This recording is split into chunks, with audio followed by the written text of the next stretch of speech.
오늘날 아담 스미스 이전의 경제학자들 가운데 가장 중요한 인물 중 하나로 꼽히고 있는 존 로.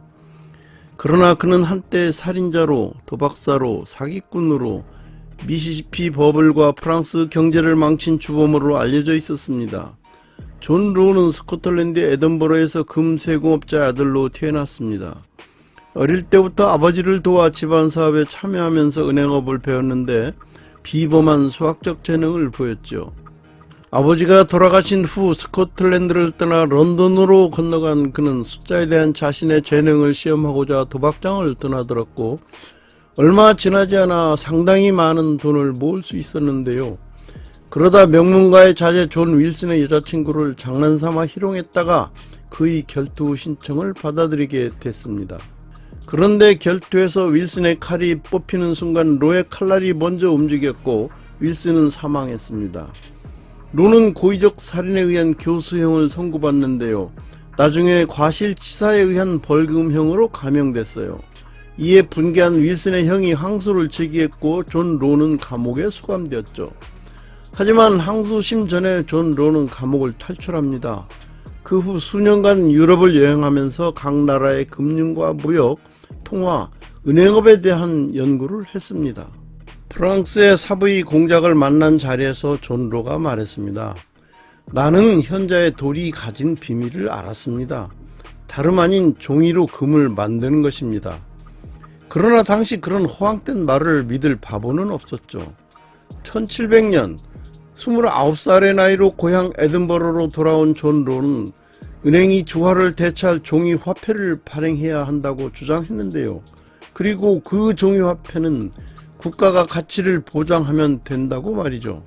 당시로서는 아무도 상상할 수 없었던 파격적인 주장이었습니다. 1705년 존 로는 화폐와 무역에 관한 견해라는 경제학 책을 냈습니다. 경제가 성장하면 금화나 은화 수요가 많아지지만 국가가 그 필요한 만큼 무한정 귀금속을 확보할 수가 없습니다. 그러면 금화 공급량이 부족하기 때문에 이자율은 높아지겠죠. 그런데 정부가 종이 화폐를 발행하면 금화 부족 현상을 해결하고 금리도 내려갈 수 있다고 주장했는데요. 이를 위해 중앙은행 설립에 대한 주장을 계속했어요. 오늘날에는 지극히 당연한 얘기지만 320년 전에는 말이 통할 리가 없었죠. 로는 자신의 제안이 영국 의회에서 거부되고 1707년 스코틀랜드와 잉글랜드의 통합으로 다시 범죄자 신분이 됐습니다. 어쩔 수 없이 로는 다시 유럽으로 건너갔고 금융 관련한 일과 도박사 생활을 하면서 상당한 부자가 됐습니다. 거기서도 유부녀를 깨어서 함께 이탈리아로 도망가서 자식까지 얻었는데요. 나는 새도 떨어뜨린다는 대왕 루이 14세가 죽자 다시 프랑스로 돌아왔습니다. 5살밖에 안 된 루이 15세의 삼촌인 오를레앙 공작이 섭정을 맡게 된 때였습니다. 루이 14세가 남긴 유산은 참담했습니다. 수많은 전쟁을 치르면서도 베르사유 궁전까지 짓다 보니 프랑스 재정은 그야말로 파산 상태였습니다. 루이 14세가 남긴 국가 채무가 20억 리브르에 달했는데요. 이는 연간 세수의 14배나 될 정도였어요. 1716년 오를레앙 공작은 존 로에게 자문을 구했습니다. 그는 또 한 번 자신의 생각을 되풀이해서 말했어요. 번영을 위해서는 지폐가 필요하고 이 지폐는 경화여야 하며 가치 하락이나 깎아내기도 없어야 합니다. 근본이제 화폐 대신 신용본위제의 명목 화폐 발행과 그 발행을 위한 중앙은행 설립, 그리고 국가회사 설립과 그 주식 발행 자금으로 국가 부채를 해소할 것을 제안했습니다. 곧이어 로 앤 컴퍼니라는 은행이 설립됐습니다. 모든 세금은 이 은행이 발행한 지폐로 납부해야 한다는 법령도 선포됐는데요. 로 앤 컴퍼니의 은행권인 지폐는 언제든 전액을 주화로 교환이 가능했고 세금도 납부할 수 있었죠. 오를레앙 공작은 지폐가 신뢰할 만한 교환 수단으로서 거래에 활기를 띠는 것을 보고 전에 발행한 양의 약 16배에 해당하는 10억 리브르의 은행권을 인쇄하도록 했는데요. 재무장관 아게소가 반대하자 그를 해고하고 아르장성으로 교체했습니다. 존 로 또한 반대했지만 소용이 없었습니다. 그래도 정부 화폐 발행으로 통화를 늘리자 처음에는 경기가 활성화됐습니다. 그러나 무리한 화폐 발행은 로마 시대 이래의 초인플레이션으로 금융 시스템 붕괴라는 심각한 결과를 가져왔습니다. 프랑스는 미시시피 삼각주로부터 미 중서부를 가로지르는 루이지애나 땅을 소유하고 있었습니다. 오늘날 미국 면적의 25%에 해당하는 넓은 지역이었어요. 존 로는 이 땅을 개발해 무역을 꽃피우려고 했습니다. 그 당시 미시시피 지역은 금이 많은 곳으로 소문이 나 있었어요. 존 로는 1717년 웨스트 컴퍼니를 설립해 25년간 상업 독점권을 부여받았습니다. 1719년에는 미시시피 회사를 세워 9년간 조폐 주조권을 독점했고 직접세 징수권도 받았죠. 그리고 미시시피 강변에는 화려한 신도시를 세웠습니다. 식민지 개척자도 수천 명이나 모집됐습니다. 예상대로 공모 때마다 청약은 초과됐고 주가도 치솟았는데요. 투기 열풍이 불면서 1720년 초에는 주가가 30배로 불어났습니다.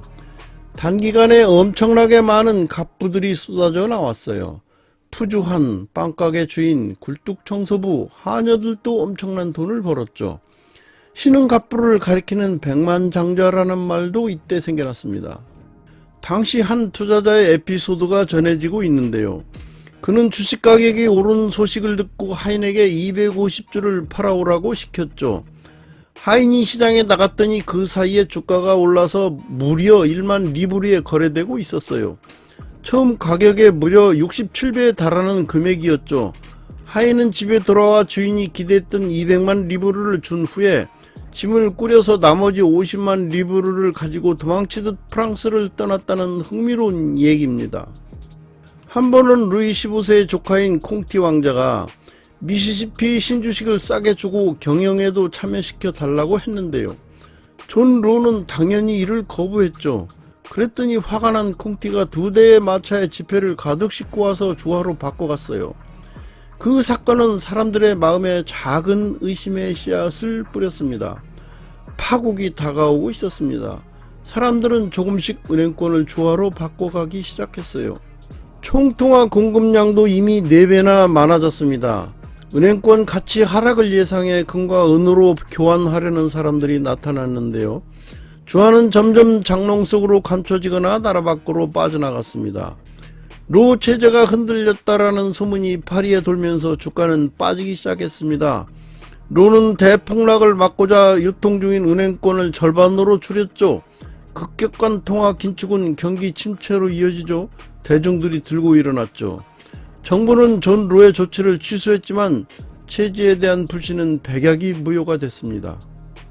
꿈에 부풀어 루이지애나로 갔던 이주민에게도 문제가 생겼는데요. 그들을 맞이한 건 벌레가 들끓는 늪지대와 무더위 그리고 인디언들 뿐이었죠. 이주자 중 80%가 기아와 열대병으로 사망했습니다. 미시시피에서 금을 발견한 것도 아니었고요. 미시시피 버블은 터지고 말았습니다. 프랑스 재정은 파멸 상태로 빠졌습니다. 로가 만든 거품 경제 그리고 그 붕괴는 프랑스의 금융에 대한 시각을 바꿔놨습니다. 이후 80년 동안 프랑스에서는 주화만 통용되었고 은행권을 바탕으로 하는 은행 시스템이 구축되지 않았습니다. 존 로에 대해서 사람들은 최초로 자산가격 거품과 붕괴를 만들어냈다고 말합니다. 뿐만 아니라 결과적으로 프랑스 혁명을 유발한 인물이라고 평가하기도 하죠. 흔히 존 로는 미시시피 버블을 일으킨 재정 책략가로만 기억되지만 그는 단순한 재정관리 수준을 넘어선 인물이었습니다. 존 로의 발상 자체는 시대를 앞선 것이었죠. 대부분의 사람들이 금이나 은같이 그 자체로 가치를 가진 물건만이 돈이 될 수 있다고 생각하던 그 당시에 신뢰성 있는 정부의 중앙은행이 보장하면 종이로도 돈을 만들 수 있다는 생각은 획기적인 것이었습니다.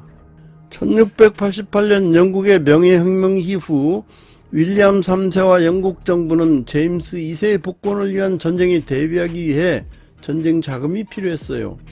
그래서 금융업자들은 금을 빌려주고 일종의 연구채로 이자만 받았죠. 그 대신 1694년 잉글랜드 은행을 설립하여 빌려준 금만큼 은행권을 발행할 수 있는 권리를 가져왔죠. 은행권을 금으로 교환이 가능한 금태환 지폐, 즉 일종의 금지금 본위제라고 볼 수 있습니다. 원래 중세부터 나폴레옹 전쟁 때까지 영국은 은본위제 국가였습니다. 나폴레옹 전쟁을 거치면서 전비 조달에 전력하는 과정에서 은본위제가 폐지되고 잉글랜드 은행이 발행한 은행권에 대한 신뢰도가 높아지면서 금본위제가 1821년 영국에 의해서 시작됐습니다. 그러나 존 로는 금이 시장이 요구하는 만큼 무한정하지 않으니 정부 보증 지폐로 금을 대신하자고 주장했죠. 국가의 중앙은행으로 하와던 민간 중앙은행이 정부의 은행권을 빌려주고 정부는 그것을 채권을 발행하여 교환한다. 그런 다음 은행권을 국가 통화로 유통시킨다. 그러나 정부의 부채는 절대 상환되지 않고 해마다 차환될 뿐이다. 그것이 국가 통화의 기반이 되는 것이다. 존 로가 생각한 이런 중앙은행 제도는 현대 금융 시스템의 바탕이 됐습니다. 오늘날 미국은 국채를 담보로 달러를 찍고 있지 않습니까? 금본위제가 태환 화폐의 성격이었다면 존 로의 종이화폐는 1971년 닉슨 쇼크 이후 오늘날처럼 불태환 화폐에 해당합니다. 조지프 슌페터는 존 로를 시대를 관통하는 인류 화폐 경제학자이자 스스로의 신용을 창출해낸 기업가로 간주하고 있습니다. 케인스도 존 로의 사상을 바탕으로 그 유명한 고용, 이자, 화폐 일반 이론을 저술했어요. 존 로는 언젠가 다시 프랑스로 돌아가 재기하기를 바랐지만 1723년 오를레앙 공작의 죽음으로 그 꿈도 사라졌습니다. 그는 브뤼셀에서 도박으로 생계를 이어가며 남은 생을 가난하게 살다가 1729년 이탈리아 베네치아에서 58세의 나이로 빈곤한 최후를 맞았습니다. 존 로는 당시에는 희대의 사기꾼으로 불리고 비록 정부에서 쫓겨나서 쓸쓸하게 살다 죽었지만 중앙은행을 설립해서 정부가 맡긴 채권을 담보로 은행권을 유통시켜 경제를 살리는 신용금융을 창안했던 그의 도전들은 분명 뜻깊은 일이었습니다. 300여 년이 지난 오늘날 그의 꿈이 이루어져 미국을 비롯한 많은 국가들이 국채를 담보로 은행권을 발행하고 있습니다. 이상 시대를 앞서간 성각자 존 로에 대해 알아봤습니다. 내용이 마음에 드셨다면 구독과 좋아요, 알람을 꾹 눌러주세요.